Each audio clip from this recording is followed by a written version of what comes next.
Today, I want to talk to you about the importance of wearing your seatbelt each and every time you get into the car. Did you know that 40,000 people die each year in car accidents? This is the leading cause of death for people under the age of 35. Safety belts could prevent half of those deaths. If everyone wore their seatbelt, we would have 20,000 more mothers, fathers, brothers, sisters, or friends that would still be here today.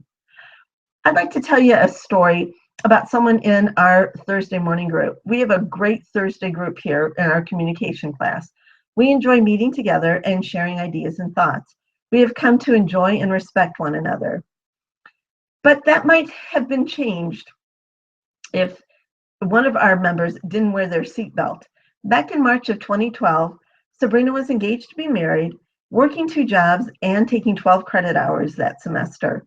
To say she was burning the candle at both ends would be an understatement. She had stayed out late with her fiancé, even though she knew she had early classes the next morning. By the time she got home and went to sleep, she had only gotten about 3 hours of sleep. She was tired as she drove home from class. She drove through a long tree-lined stretch of highway, dozing off, and then through another stretch close to water. As she approached a clear acre plot of newly turned soil, she fell asleep. Sabrina's car rolled 3 times before it came to a stop. If she wasn't wearing her seatbelt, she would have probably been ejected from the car and not survived. Because she had her seatbelt on, Sabrina's injuries were minor. She had a small scar above her left eye and slight damage to 2 or 3 vertebrae. She says she doesn't even have any pain now that it's been a couple years.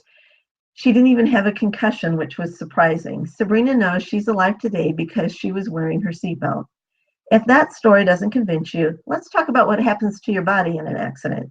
In the article Seatbelts, Why You Should Buckle Up by Nancy Montgomery, she helps us understand why it's so important to be belted up during a crash. It helps to break an accident down into slow motion. First, there's the car's impact with whatever it hits, and the brief second it takes for the car to crumble and come to a stop. The passengers inside are still traveling at the same speed the car was going before the crash. If they aren't wearing seatbelts, passengers keep hurtling forward until they collide with some part of the vehicle or other passengers. That's the second stage of the collision. Even after the passengers' bodies have come to a stop, there's a third collision, as their internal organs slam against their bones or other organs. According to the National Highway Traffic Safety Administration, the NHTSA, the internal collision often causes serious injury or death. Think of a person's head hitting the dashboard. While there might be a bruise or a bump on the outside, it's the brain colliding with the inside of the skull that can cause the real damage. Seatbelts are designed not only to keep you from being thrown from the car, but also to absorb the impact of the crash where your body can withstand it best. In the bones of your hips, shoulders, and chest, according to the NHTSA. Seatbelts also stretch slightly so your body doesn't stop as abruptly, and they prevent you from colliding with another part of the car or a person in the car. A report from the University of Washington found that when used together, automatic shoulder harnesses and lap belts reduce your risk of death in a car crash by 86%. That's huge. James Madison University also notes that seat belts, when used properly, reduce the number of serious traffic injuries by 50%. Now let's talk about the proper way to wear your seatbelt.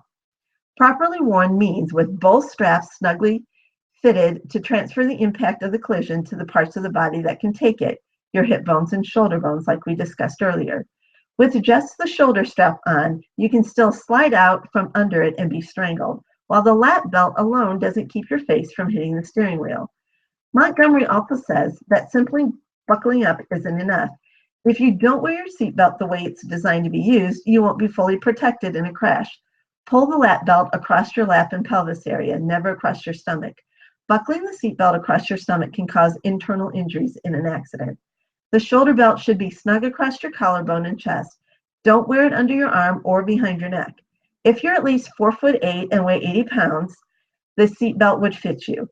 Adults shorter than 4'8" and children should use a booster seat so that the shoulder harness and lap belt will fit according to the NHTSA. Let's look at a few more statistics, and these are from the Center for Disease Control and Prevention. This is who's less likely to wear a seatbelt. Of teens aged 13 to 20 years old, died in crashes in 2012. Approximately 55% of them were not wearing seatbelts at the time of the crash. Adults aged 18 to 34 are less likely to wear seatbelts than adults aged 35 or older. Men are 10% less likely to wear seatbelts than women. Adults who live in rural areas are 10% less likely to wear seatbelts, meaning only 78% of them use them, than adults who live in urban or suburban areas, which is about 87% usage. Seatbelt is used in lower